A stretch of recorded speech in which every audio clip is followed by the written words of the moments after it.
నేర్చుకోవడం ఖచ్చితంగా అవసరం అనేది ఒక మహిళగా ఇప్పుడు ఎట్లయినా మనం ఉన్నాం, కానీ అసలు విషయంలో మనం లేవు. అంటే రాజకీయాల్లో లేవు, మీ కుటుంబాల్లో మీ మీద 4 ఎకరాలు చేసిన మొగలు లేరు. ఎక్కడ చూసినా తల్లి అయినాక కూడా ఆ తల్లికి రక్షణ లేదు.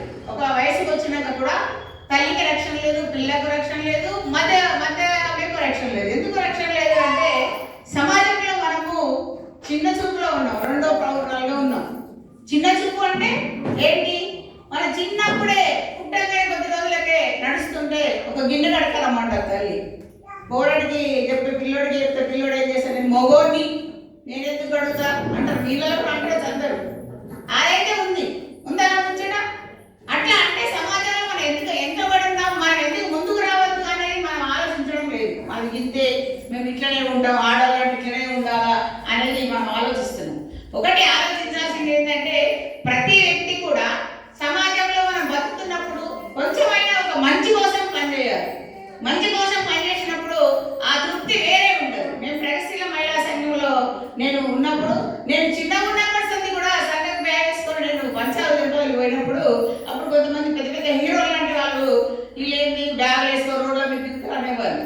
వాళ్ళే మన దగ్గరికి పంచాయతీలకు వచ్చారు. ఇప్పుడు నేను వాళ్ళందరి కుటుంబాల్లో పంచాయతీలు చేసిన మాట్లాడడం వల్ల సమస్యలు తీర్చాడు. ఎందుకు అంటే ఇప్పుడు అట్లా తయారవ్వడం నేర్చుకోవాలి. నేను కూడా ఇట్లా మైక్ పట్టుకోవాలంటే బాధ చేసుకొని మైక్ పట్టుకున్నాను. నాకు భయం, నేను మాట్లాడలేదు. మన వాళ్ళందరూ అదే చేస్తారు కదా, మాట్లాడా అంటారు. అందుకనే ఎవరికి జ్వరం వస్తే, ఇప్పుడు నీకు జ్వరం వస్తే ఎవరు వేసుకోవాలి? మనకు జ్వరం వస్తే మనమే కదా, మనం ఎవడైతే వేసుకోడు కదా. నేను వేసుకుంటా పోయే నీ ఎందుకు అనడు కదా, అక్కడ అనరు. సమాజంలో కూడా బయటకు వెళ్ళాలంటే కూడా భర్త పర్మిషన్ కావాలి. మీకు అందరికి ఎటు పోవాలన్నా, ప్రతి దగ్గరికి పోవాలన్నా పర్మిషన్ లేదు, పోనీయదు.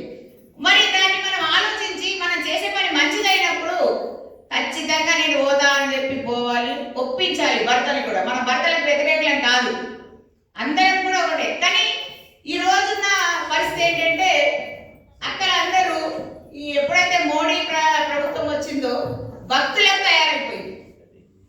ప్రతి ఒక్క అక్క పూజలు చేస్తుంటది. ఒక అక్క దానం కట్టుకుంటే ఉన్న అక్కలందరూ కాళ్ళు నల్లదానం కట్టుకుంటున్నారు. దాంతో ఏమన్నా వస్తుందా అని నేను ఇంతకు ముందు అడిగిన. దాంతో ఏముంది అక్క, ఏమన్నా ఉందా దాంట్లో చెప్పండి మరి ఆలోచిస్తాం మేము కూడా. అంటే ఏమో అందరు కట్టుకున్నాం, మేము కట్టుకున్నాం అంటున్నాం. అదా సమాధానం? సమాజంలో మనం ఉన్నప్పుడు ఎందుకు ఏంటి అనేది ఆలోచించాలి కదా. ఆడవాళ్ళం అయినప్పుడు అటువైపు వెళ్ళిపోతున్నాం తప్ప ఇటువైపు వెళ్ళిపోతలేదు. ఒక మంచి పని కావాలంటే మనం ఇటువైపు వెళ్ళడం లేదు. అందుకనే పూజలు అనేది మనమే చేయాల్సిన అవసరం లేదు, మన మొగలు కూడా చేయాలి. ప్రగతిశీల మహిళా సంఘం POW మహిళా హక్కుల కోసం, మహిళల పైన ప్రపంచంలో ఇవాళ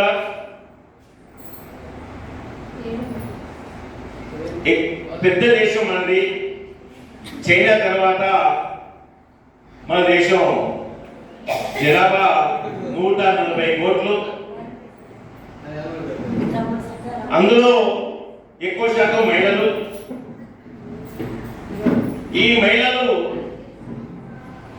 అనేక సమస్యల నుంచి బాధపడతా ఉన్నారు. సనాతన ధర్మం అనే పేరు మీద, లేదు పురాణాల పేరు మీద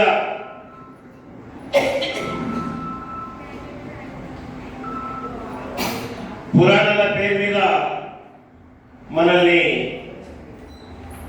పుట్టి 4 గోడల మధ్యనే వంటికి మాత్రమే పరిమితం చేస్తున్న విషయం మీ అందరికీ తెలుసు. బిడ్డగా ఉన్నప్పుడు స్వేచ్ఛ ఉండదు. ఈ మధ్య మీరు యూట్యూబ్లో కానీ అట్లాగే వాట్సాప్లో కానీ మన పిల్లలు రీల్స్ చేసేదాన్ని చూస్తున్నారు. ఎట్లా తయారైందంటే పిల్లలకు రక్షణ లేకుండా మన పిల్లలు ఎవరు చెప్తారు, గాంధీ ఏం చెప్పిండు? గాంధీ ఏం చెప్పిండంటే మహిళ రాత్రి 12 గంటలకు స్వేచ్ఛగా రోడ్డు మీద ఉండగలిగితేనే ఈ దేశానికి స్వతంత్రం వచ్చిందని అని చెప్పారు. మనం ఎవరన్నా పోగలుగుతామా? రాత్రి నాకు వద్దు, పగలు కూడా మనం ఒంటరిగా పోలేని స్థితి ఈ దేశంలో ఉంది అంటే, మాట్లాడితే మీ మహిళల్ని రక్షిస్తాం, మహిళల్ని కాపాడతాం అని చెప్పేసి నాయకులందరూ మాట్లాడతారు. మన మోడీ అంటే ఎవరన్నా? మన దేశ ప్రధాని. ఆ దేశ ప్రధాని ఏమన్నాడంటే, బేటీ బచావ్ బేటీకు పడావ్ అంటే ఆడపిల్లల్ని రక్షించండి, ఆడపిల్లల్ని చదివించండి అని మన ప్రధానమంత్రి మాట్లాడిండు. అంటే ఈ దేశంలో ఆడపిల్లలకు రక్షణ లేదు, ఆడపిల్ల అని చెప్పి తెలిస్తే కడుపులే చంపేసే స్థితి మనం చూస్తా ఉన్నాం. అబార్షన్ కూడా చేపిస్తాం. రేపు అమ్మాయిని చదివించలేము, కట్నం కనుకలిచ్చి పెళ్లిని చేయలేము, భారమైనది అని చెప్పి మనం చూస్తున్న పరిస్థితి.